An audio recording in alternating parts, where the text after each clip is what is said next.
Well, the days of tax-free shopping on the internet are coming to a close. The U.S. Senate passed a bill today to impose a tax on shoppers buying goods online. The bill is known as the Marketplace Fairness Act, and it is backed by senators on both sides of the aisle, as well as numerous retailers across the country. It requires retailers whose profits top $1 million to collect local sales taxes. Joining me now to talk about what this means for your wallet, RT correspondent Margaret Howell. Thank you for joining me. Now, Margaret, for years, people have been dealing with this in the real world in terms of buying gifts or actually buying things for themselves even. Was this online sales tax just inevitable? Oh, inevitable? No, Megan, no. We live in a consumer-driven market, and this bill does more than level the playing field for consumers and businesses alike. You know, when I went to the Senate floor today to listen to these arguments, both for and against why we need this bill, there are several questions that are left unanswered, which is concerning for me. So let's talk about what exactly this bill establishes. Okay, certainly. So, well, first of all, this bill is great for big businesses like Walmart and Amazon.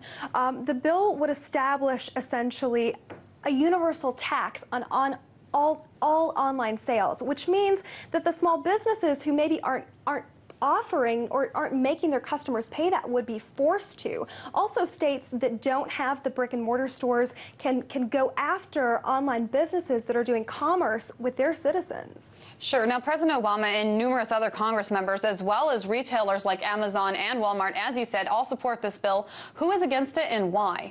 Well, let me start by saying that most businesses are entrepreneurial. They're micro businesses. They're in very specialized areas, and they have to do everything they can to cut overhead. Now, businesses like the Walmart giant and the Amazon giant who did lobby for this bill, it's one big giant tax mandate. And these taxes, they're already paying them. They want to see their counterparts pay just as they are, which could put a lot of people out of business. Now, at the same time, state and local economies have to earn their revenue somewhere, and the fact is that more and more people are turning to the internet. I mean, Cyber Monday alone last year, Cyber Monday, just for those who don't know, is the internet equivalent of Black Friday.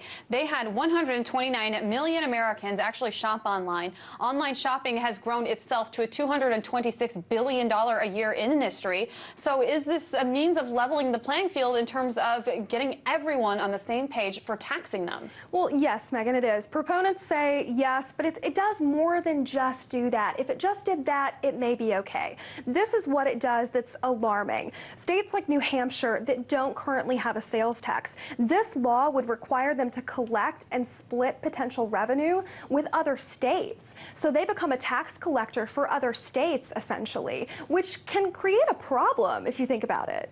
Sure. Now, obviously, there's a lot of critics for and against this. A lot of the Republican side of the aisle was actually against this, along with, I know, internet retailer eBay was against this.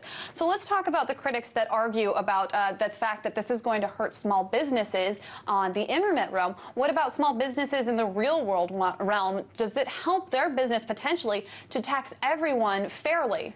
Well, it does and it doesn't. So those brick and mortar stores that are, essentially in the realm of states now, they reap tax deductions. They see benefits already that online stores just don't see. So in terms of leveling the playing field, this bill, in my opinion, just doesn't do that.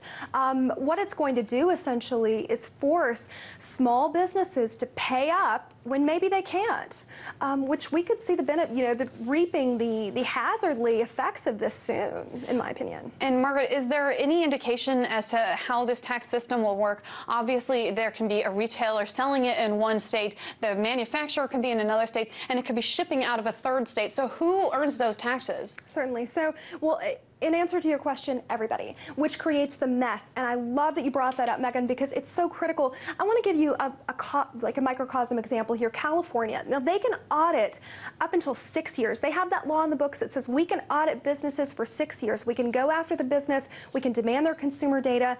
And that is a big deal because you have California wanting to fork over. I mean, one senator said that on the floor today. He said the audits would be overwhelming for this bill. And I think he's right. RT correspondent Margaret Howell, we know that this bill is now moving from the Senate, which passed in the Senate 69 to 27, and is now heading to the House of Representatives. I'm sure you'll be keeping us updated. Thank you, Mike.